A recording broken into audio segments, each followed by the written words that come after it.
Hello and welcome back to our Backyard Vineyard Project. We're building the Gavilan Hills Vineyard here at Paradise Ranch.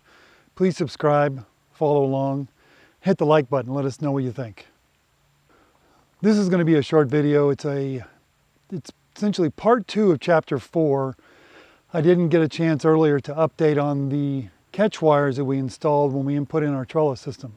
So let's go over some of that right now. In part 1 of the trellis chapter, we went through and we installed the 12 gauge wire in our cordon down here, and then also for our irrigation system. Once we got that and the vines began to start to grow, we then installed our catch wires. Now the catch wires, I only used a 14 gauge wire, smaller, a little bit easier to handle, and it doesn't need to be as strong as that 12 gauge we have down here. Putting in the catch wire was fairly simple. What we did was we put in a nail. I put a horseshoe nail in the back on each one of the cordon wires, ran them all the way down through all of the posts to the other end and came back. Once I did that, then I connected each one with a grappler. Now these they're called Grape.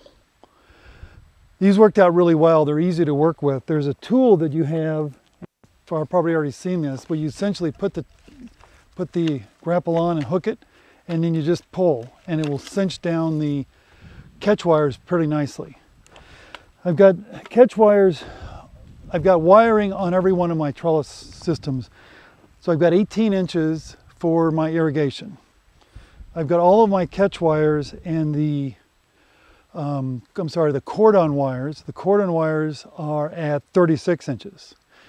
Then it was very easy to put in the catch wires because I put it at 3 feet, 4 feet, 5 feet, and then essentially at the top at 6 feet. And as you can see, the vines have been doing pretty good. We're about 5 months, it's the middle of September, so we're about 5 months into this, 5.5 months. And you can see we've got some pretty aggressive growth. I've been walking along and just essentially putting it inside the catch wires. From chapter 4, part 1, when we were running the original wiring, the original cordon wire, I was mentioning that I didn't think I was going to need to put up the support wires, and then I changed my mind. The reason we need these support wires is because of the tension in these wires up on top pole. I mean, it was not expected. I didn't really think about the catch wires putting that much tension on the posts. So support wires are required. And because of that, I had to put catch wires in areas I did not expect. In one of my original videos, or starting videos of this series, I talked about not putting any support wires in for the posts. And the way I designed the vineyard, I was hoping I didn't have to. Well, I was wrong. We need to put in support wires because when you start pulling on these catch wires and at least getting them somewhat tight, this one's okay, this one's a little bit better, it just starts pulling on these posts, and I didn't expect that. The problem I have is I've got a row of vines here, and then off of these 4 posts here, I've got rows of vines going this way with catch wires, as you can see. So I've got catch wires going this way and that way. Just needed to get some kind of support. So in the previous video when I showed how I was doing these with turnbuckles, what I did was I essentially had to try and not impede my steps in the row, but then I was able to put catch wires up on each one of these posts as we go along. Here's a good view of the catch wires as we put them in. It's just like any other vineyard and nothing new to this. I put the grapple hooks on this end of the catch wires because down at the other end of this row will be where people are viewing the vineyard much more than up here. So I didn't want those grapple hooks or the clips to be down where you can see them.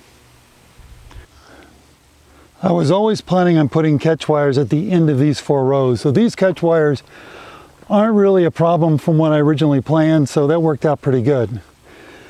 But then I'm going to be putting in some additional vines up on this hill in the next couple months. So I'm going to have to work around those catch wires, but I think it'll be okay because we're up on the hill, away from anybody really tripping on me except me.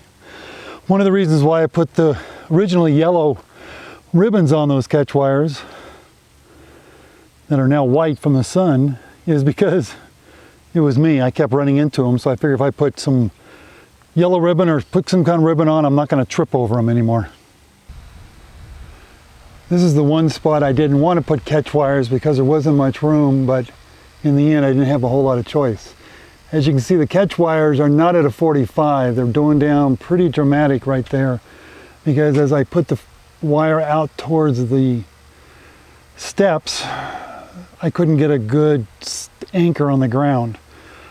But it didn't come out too bad. I want to put some plants along here, so we'll be able to hide some of the wire as best I can.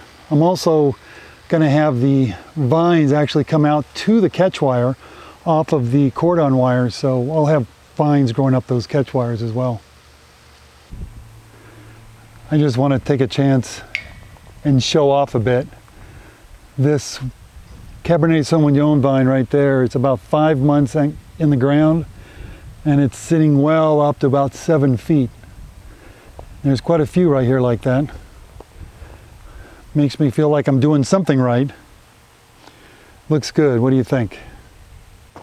As you can see, this is one of my end posts. And as I've been showing you all along all of my triumphs, I want to show you some of my mistakes as well. So I've got my cordon wire at 3 feet, my first catch wire at 4, second one at 5, and then the last one at top at 6 feet. Problem I did was I was going through some of my supplies and I found some horseshoe nails that I thought would work really well that said they were zinc coated, something like that. They're essentially the nails you use for, the horseshoe nails you use for holding electrical wire inside of a wall. And I said, oh, those will work well, except look, it's been a month and these are all rusted. I used the wrong kind. I didn't use galvanized nails. Now I'm regretting it because I've got to go through and replace all of these with galvanized nails. This is the post right next to that one. When I was putting up the wiring, I used galvanized horseshoe nails here. They're a little bit heavier duty. They hold better than those other nails I had. It's just showing you the mistakes I'm making, but I corrected that. When we get to the 100 vines we're planting in the next few months, 4 or 5 months, I'm going to be changing a little bit of this and including the catch wire, the support wires on the end post. And I'll talk about that when we get to part 3 of doing trellis wire. As you can see, we've got some pretty aggressive growth here with some of the Grenache vines. They're well up over 7 feet and still going.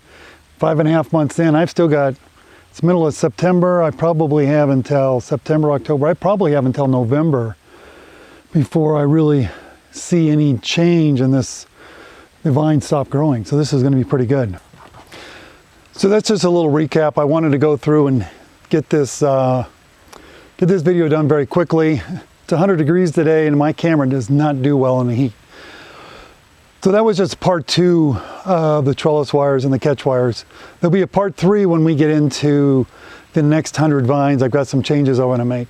You can see some of the aggressive growth here. These are 5.5 months in the ground. Grenache and Cabernet, they're doing famously well. So please join us on our adventure. Click the subscribe button, the like button. We'd love to have you join us. Comment and let me know what you think. It's 100 degrees, so let's get out of this. Let's get out of this heat for a while. Until next time, this is Jeff. We're out.